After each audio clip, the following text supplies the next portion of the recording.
10월을 시작하며 첫째 날 또 주님 전에 나오신 여러분들, 이 새벽에 나오신 여러분들을 주님의 이름으로 축복합니다.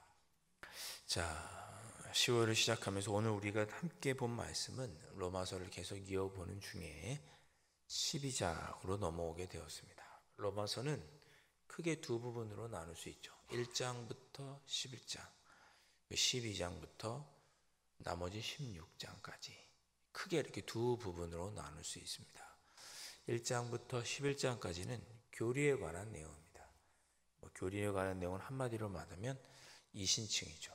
우리가 예수 그리스도, 우리를 위하여 죽으신 예수 그리스도, 독생자를 보내시기까지 우리를 사랑하시는 하나님의 사랑, 이것을 믿는 자는 믿음으로써 구원받게 된다는 내용이 1장부터 11장까지 자세하게 또 다른 적용을 통해서 말씀을 합니다. 그리고 12장부터 16장까지는 그렇게 믿음으로 의롭게 된 사람은 어떠한 삶을 살아야 하는가. 1장부터 11장까지는 복음에 관한 분명한 복음에 대한 교리의 말씀이라면 12장부터 16장까지는 그 교리를 우리가 어떻게 적용해서 믿음으로 의롭게 된 자는 그 믿음을 어떻게 적용하며 살아야 하는지 윤리적인 부분으로 나눌 수가 있습니다. 자, 1장부터 11장까지는 조금 다른 표현으로 하면, 그래서 우리가 구원받는 것이니까 칭의에 대해서, 의롭게 되는 것에 대해서, 복음에 대해서 얘기했다면 12장부터 16장까지는 그리고 우리가 복음으로 칭의, 의롭게 여김받은 자로서 어떻게 성화, 거룩한 삶을 살아갈 수 있을까? 성화의 삶에 대해서 이야기할 수 하고 있다. 그렇게 이해하시면 되겠습니다. 그래서 로마서는 크게 두 부분으로 나누어진다. 앞부분은 교리, 12장부터는 적용, 교리를 우리 삶에 적용하는 거죠. 앞에는 칭의, 뒤에는 성화, 이렇게 나눌 수 있겠습니다. 자, 그래서 12장 1절을 이렇게 시작하죠. 그러므로 형제들아, 그러므로 우리가 믿음으로 의롭다 하게 되었기 때문에, 그러므로 형제들아, 우리가 하나님이 기뻐하시는 거룩한 산 제물로 드리는 삶을 살아야 된다. 이렇게 얘기하고 있는 것이죠. 믿음으로 우리가 의롭게 되었으니, 그러한 우리 믿음으로 의롭게 됐으니 우리가 하나님께 거룩한 산 제물로 살아가자 하면서 어떤 삶을 살아야 되는지를 이제 12장이 쭉 시작하는 거죠. 다시 한번 1절 말씀 보시면, 그러므로 형제들아, 내가 하나님의 모든 자비하심으로 너희를 권하노니 너희 몸을 하나님이 기뻐하시는 거룩한 산 제물로 드리라. 이는 너희가 드릴 영적 예배니라. 거룩한 산 제물로 드리는 것과 영적 예배가 같은 거죠. 거룩한 산 제물로 드리라. 이것이 곧 영적 예배니라. 너희가 드려야 할. 그러니까 사도 바울 시대에도 예배를 드리고 있었는데, 너희가 드릴 이 땅에서 눈에 보이는 예배도 있지만 영적으로 너희가 드려야 될 예배가 있는데, 그건 뭐냐? 믿는 자로서 하나님께 너희 자신을 거룩한 제물로 드리는 것이다. 그렇게 너희 자신을 하나님이 기뻐하시는 거룩한 제물로 드리는 것, 곧 영적 예배가 무엇이냐? 2절입니다. 너희는 이 세대를 본받지 말고 오직 마음을 새롭게 함으로 변화를 받아 하나님의 선하시고 기뻐하시고 온전하신 뜻이 무엇인지 분별하도록 하라. 이것이 우리가 영적 예배를 드리는 것이고, 하나님이 기뻐하시는 거룩한 산 제물로 우리를 드리는 것입니다. 자, 이 세대를 본받지 말고, 이 세대 사람들이 살아가는 모습대로 그렇게 살지 말고, 너희들의 마음을 새롭게 해서, 너희들이 믿음으로 구원받았으니, 구원받은 사람이라면 너희 마음을 새롭게 해서 변화를 받아서 하나님의 선하시고 기뻐하시고 온전하신 뜻이 무엇인지 구별해서 그렇게 살아라, 행동해라, 실천해라, 그런 뜻입니다. 더 쉽게 얘기하면 예수 그리스도를 믿고 구원받았으면 하나님께서 기뻐하시는 대로 살아야 한다. 그렇게 살아가는 것이 너희가 드릴 영적 예배고 거룩한 산 제물로 너희를 드리는 것이다. 그런 뜻입니다. 예수 믿은 사람은 예수 믿는 사람답게 살아야 된다, 그런 뜻입니다. 그 삶이 우리가 눈에 보이는 새벽에, 수요일에, 금요일에 주일에 나와서 드리는 눈에 보이는 예배일 뿐만 아니라 하나님께서 기뻐하시는 대로 살아가는 그 모습이 영적으로 드리는 예배다. 너희 자신을 산 제물로 하나님께 드리는 것이다. 하나님께서 기뻐하시는 일이 무엇인지 잘 분별해서 행해라. 그 하나님께서 원하시는 선하시고 기뻐하시고 온전하신 뜻이 무엇이냐? 12장부터 16장까지는 한마디로 요약하면 이웃을 사랑하는 것이다, 그렇게 말씀합니다. 자, 그 내용은 차차 우리가 이제 살펴보게 될 것이고요. 3절, 내게 주신 은혜로 말미암아 너희 각 사람에게 말하노니. 자, 사도 바울이 하나님의 부르심으로 이방의 사도가 되어서 로마교회 성도들에게 말하노니, 마땅히 생각할 그 이상의 생각을 품지 말고, 너희 스스로, 그러니까 마땅히 생각할 그 이상의 생각 품지 말라는 것은 교만하지 말라는 것입니다. 마땅히 품어야 할 때 생각, 그것이 무엇이냐? 오직 하나님께서 각 사람에게 나누어 주신 믿음의 분량대로 지혜롭게 생각하라. 지혜롭게 생각해야 할 그것인데, 그것이 무엇이냐? 사랑이라는 이야기입니다. 앞으로 쭉 이야기가 나올 거예요. 너희들이 이제 뒤에 쭉 읽어보시면 먹는 문제로 다투게 됩니다. 로마 교회 성도들은 이방인이잖아요. 그러니까 이 로마에서 살았단 말이에요. 그러니까 로마식 생활이 몸에 익숙해요. 로마 사람들이 먹는 음식을 먹어요. 돼지고기도 먹을 것이고 소고기도 먹을 것이고. 그리고 돼지고기와 소고기는 어디서 유통이 돼요? 로마 신전에서 제사를 드리고 나온 고기들, 그런 고기들이 유통이 되겠죠. 그런 걸 먹었단 말이에요. 근데 유대인들은 그런 걸 먹지 않았단 말이에요. 그러니 유대인들이 와서 너 왜 고기를 먹느냐, 왜 너희 신전에서 제사 드리고 나온 그 고기를 먹냐, 이런 것으로 로마에 있는 교회뿐만 아니라 나중에 보면 고린도에 있는 교회, 에베소에 여러 교회들이 그런 먹는 문제로 시험에 들게 됩니다. 왜? 유대인들은 자기 방식대로 그대로 적용하는 거예요. 유대인들이 와서, 유대인들이 뿔뿔이 흩어져 살았잖아요. 디아스포라 유대인들, 이스라엘에도 살았지만 로마에 의해서 이스라엘이 어려워지고 난 후에는 뿔뿔이 흩어져 살았단 말이에요. 각 나라에 흩어져 있는 사람들인데 그 사람들이 늘 모여서 어디서 예배드렸냐면 회당에서 예배드렸단 말이에요. 그래서 사도 바울이 언제나 회당에 들어가서 복음을 전했죠. 자, 그런데 그 유대인들, 그렇게 회심한 유대인들 중에는 여전히 자기들의 문화대로 먹어야 될 것, 말아야 될 것, 입어야 될 것, 입지 말아야 될 것, 지켜야 될 절기들 있었단 말이에요. 자기들은 유대인이니까 유대 절기를 지키겠죠. 그러나 로마에 있는 성도들은 로마에서 살았으니까 로마의 절기를 지켰겠죠. 또 그때 나오는 고기와 음식들을 먹었겠죠. 그렇게 먹는 문제로 서로 너 왜 그리스도인이 되어서 교회 다닌다는 사람이, 예수 믿는다는 사람이 그걸 먹느냐, 그걸 먹지 않느냐, 이런 다툼으로 유대인들이 막 공격하고 그랬단 말이에요. 사도 바울이 얘기하는 거예요. 각 사람에게 나눠주신 믿음의 분량대로 해라. 그렇게 평생 살아왔고 한데 그 먹고 마시는 문제가 믿음으로 구원받는 거랑 아무런 상관이 없는데 왜 그것으로 다투느냐. 너희들의 믿음의 분량대로 지혜롭게 생각해라. 그것 위에 더 너희들이 의롭다고 생각하는 것으로 다른 사람 지적하지 말고 마땅히 생각할 그 이상의 생각을 하지 말아라 라고 사도 바울이 이야기를 하는 것입니다. 그 이야기가 쭉 나옵니다. 13장 14장에 쭉 그 이야기가 나와요. 나중에 보면 그래서 너희들이 덕을 세우는 일에 관심을 가져라. 서로에게 덕을 세우는 일에 관심을 가져라. 이렇게 이야기를 합니다.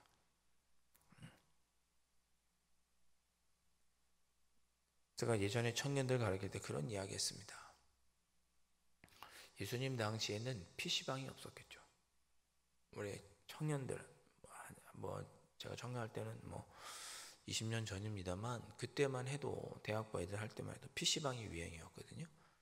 요즘은 다 스마트폰으로 하지만 옛날에는 그게 PC방에서 했어요. PC방을 가야 되느냐 말아야 되느냐.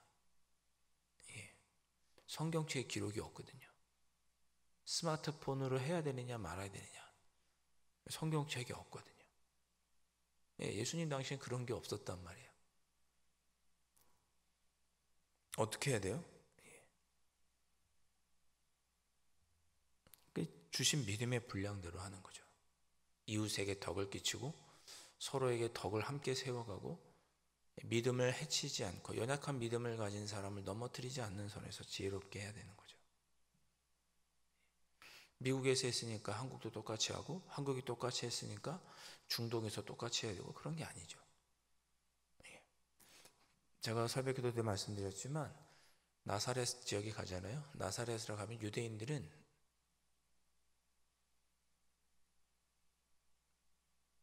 나사렛 지역에 사는 유대인들은 그리스도인들이기 때문에 안식일을 지킵니다. 그래서 토요일날 쉬어요. 문 닫아요. 그리고 주일에는 유대인들은 열겠지만 나사렛 사는 유대인들, 그리스도인들은 주일날 문을 닫습니다. 왜? 자기는 유대인과 동시에 그리스도인이니까 토요일에도 쉬고 주일에도 쉬어요. 그러다 보니까 그리스도인들이 나사렛 지역은 한 50% 정도 되거든요.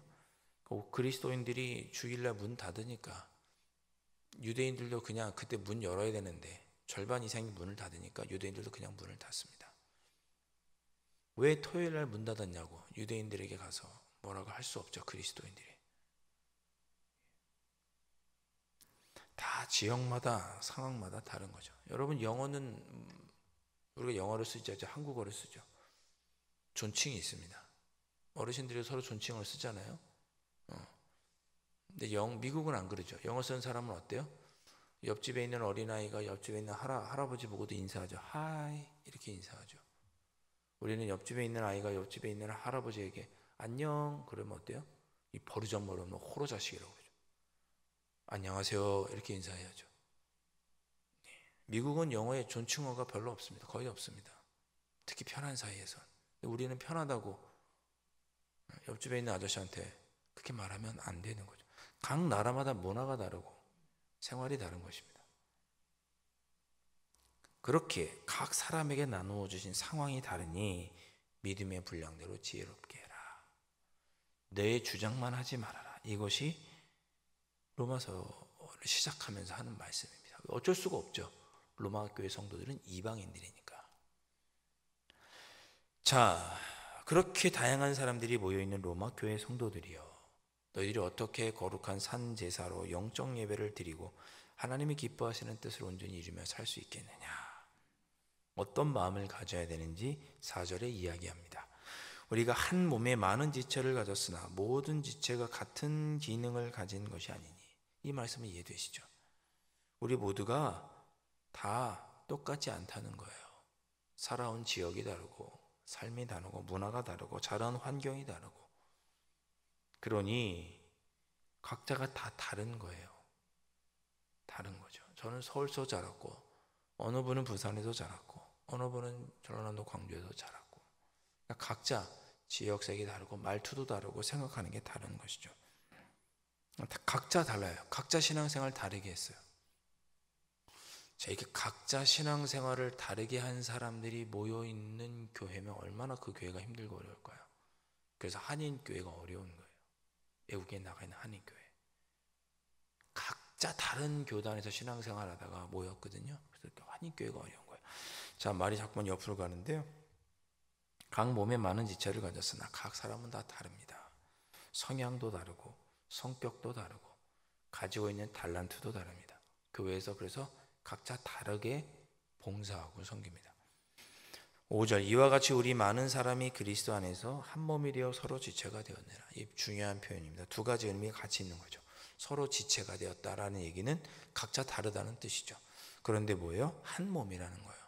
우리 각자 다르고 각자 다른 환경에서 신앙생활을 했지만 그러나 우리는 한 몸이라는 거죠. 이것을 잊지 말라는 거죠. 너희들이 유대인이든지 이방인이든지 로마인이든지 어느 지역에서 신앙생활을 했든지 각자 다르고 각자 다른 모습으로 교회를 섬기고 주님의 뜻대로 살아갈 수 있지만 그러나 우리가 하나라는 거, 한 몸이라는 거 잊지 말아라. 그런 얘기입니다. 자, 6절. 그래서 어떻게 돼요? 우리에게 주신 은혜대로 받은 은사가 각각 다르다 그랬습니다. 은사도 각각 다릅니다. 혹 예언이면 믿음의 분수대로. 믿음의 분수대로 할 때 이 분수라는 말은 원어를 보면 합치하다, 닮다, 똑같다 그런 뜻입니다. 그러니까 예언이 뭐예요? 하나님의 뜻을 대언하는 거죠. 너희들이 뜻 전하는 하나님의 말씀과 믿음이 일치해야 된다 그런 뜻입니다. 내가 하나님을 전능하신 하나님을 믿고 있다면 내가 전하는 메시지도 전능하신 하나님을 믿는 그 믿음 안에서 나온 메시지여야 한다는 거죠. 서로 예언하는 것도 그 믿음에 일치해야 되고, 섬길 때도 누구는 섬기는 일을 하면 그 섬기는 일을 잘하는 달란트로, 가르치는 자면 잘 가르치는 사람이 그 달란트로, 혹 위로하는 자면 위로를 잘하는 달란트를 가진 사람이 위로하고, 구제하는 자는 성실함으로 하고. 구제를 1년에 한 번 하는 게 아니라 늘 꾸준하게 성실하게 할 수 있는 사람이 구제하는 게 좋겠다 그런 뜻이죠. 다스리는 자는 어떻게 해야 돼요? 부지런해야 된다고 그랬습니다. 지도자는 부지런해야 된다. 그런 사람이 다스릴 줄 알아야 되고, 그리고 다른 사람을 섬기고 긍휼을 베푸는 일을 즐거워하는 자가 해야 된다 그랬습니다. 각자 다른 거예요. 누구는 긍휼을 베푸는 일이 즐겁지만 누구는 긍휼을 베푸는 일이 불편한 거죠, 마음에. 성격적으로. 누구는 구제할 때 성실하게 하지만 누구는 성실하지 못하는 거예요. 대신 위로하는 일을 잘하는 거죠. 우리의 자녀들도 다 다르죠. 누구나 다 공무원을 할 수 있는 것은 아닙니다. 왜? 공무원은 성실해야 되죠. 그러나 예술가는 성실할 수가 없어요. 한 달 내내 놀다가도 영감이 생기면 바로 며칠 밤을 새워서 그림을 그리는 사람들이 예술가입니다. 음악을 만들고. 그런 사람들이 예술가죠. 그런 사람들이 매일 아침 6시에 일어나 매일 아침 10시에 잠들며 이렇게 성실하게 공무원처럼 생동할 수 없어요. 예술가적 기질 아이를 자라면 그런 일을 해야 돼요. 성실한 아이는 또 그렇게 일을 해야 돼요. 공무원이 팽팽 놀다가 갑자기 필 받았다고 3일 동안 그럴 수는 없는 거죠. 그렇게 각자 다 다른 모습으로 교회를 섬기고 그리스도를 섬기는데, 그러나 우리 모두가 한 몸인 것은 잊지 말아라. 다른 사람을 지적하고 왜 너는 나같이 성실하지 않느냐, 이 일을 하지 않느냐, 왜 위로하지 않느냐, 섬기지 않느냐라고 지적하지 말아라. 그것이 하나님께서 온전히 기뻐하시는 뜻이고 영적 예배를 드리는 모습이고 산제물로 너희를 드리는 모습이다 라고 한 가지의 예를 들어서 이렇게 설명하고 있습니다. 오늘 이 새벽에 기도하실 때 그렇게 기도하시면 좋겠습니다. 우리가 예수 그리스도를 믿고 거룩한 자, 하나님의 거룩한 자녀가 되었다면, 그리스도인이 되었다면 그리스도인답게 오늘 하루도 살게 해주십시오. 영적 예배를 드리고 산 제물로 하나님을 기쁘시게 해드리는 삶, 선하고 기뻐하시고 온전하신 뜻이 무엇인지 분별해서 행동하는 삶을 살게 해주십시오. 그렇게 이 하루를, 이 한 주를, 10월 한 달을 살아갈 수 있도록 하나님 도와주십시오. 기도하시고 10월 한 달 동안 주님, 제가 가정에서도 서로의 다름을 인정하고 교회에서도 서로의 다름을 인정하고 내가 살아가는 이 사회에서도 서로의 다름을 인정하고 존중하고 배려하고, 그러나 우리가 그리스도 안에 한 몸인 것을 기억하며 주님의 몸된 교회를 섬기고 그리스도인으로 누군가를 섬기며 이해하고 배려하며 살아갈 수 있게 하여 주옵소서. 그렇게 기도하시고 10월 한 달을 시작하시면서 여러분이 마음속에 간절히 소망하는 기도의 제목, 이 10월 달에 아버지 하나님 꼭 열매 맺게 하여 주십시오. 그렇게 기도하고 돌아가시는 이 새벽이 되실 수 있기를 주님의 이름으로 축원드립니다. 기도하겠습니다. 사랑과 은혜가 풍성하신 아버지 하나님, 로마서 12장의 말씀으로 10월 첫날을 열게 하여 주시니 감사합니다. 아버지의 뜻이 있어서 오늘 이 말씀을 저희들에게 주신 줄로 믿습니다. 저희들이 예수 그리스도를 믿는 자라면 예수 그리스도를 믿는 자답게 살아갈 수 있도록 성령 하나님 도와주시고 인도하여 주옵소서. 특별히 하나님께서 원하시는 선하고 기뻐하시는 뜻, 즉 우리 각자 다른 모습을 서로 인정하고 서로를 존중하고 이해하고 배려하며, 그러나 우리가 한 그리스도의 한 몸인 것을 기억하며 그렇게 10월 한 달 우리가 속해 있는 가정과 교회에서 지낼 수 있도록 성령 하나님 인도하여 주시고 그러한 삶을 살아 하나님의 기쁨이 되는 저희들의 삶이 될 수 있도록 인도하여 주시옵소서. 10월 1일 10월달을 시작하면서 마음의 소원을 품고 주님 전에 나온 사랑하는 주의 자녀들이 있사오니 아버지 안에 그 기도의 제목을 살펴주시고 이번 10월달 이 결실의 계절에 모든 기도의 제목들이 아름답게 풍성히 열매 맺어지는 10월 한 달이 될 수 있도록 축복하여 주시옵소서. 귀하신 예수 그리스도의 이름으로 간절히 기도하옵나이다. 아멘. 하늘에 계신 우리 아버지, 아버지의 이름을 거룩하게 하시며 아버지의 나라가 오게 하시며 아버지의 뜻이 하늘에서와 같이 땅에서도 이루어지게 하소서. 오늘 우리에게 일용할 양식을 주시고 우리가 우리에게 잘못한 사람을 용서하여 준 것 같이 우리 죄를 용서하여 주시고 우리를 시험에 빠지지 않게 하시고 악에서 구하소서. 나라와 권능과 영광이 영원히 아버지의 것입니다. 아멘.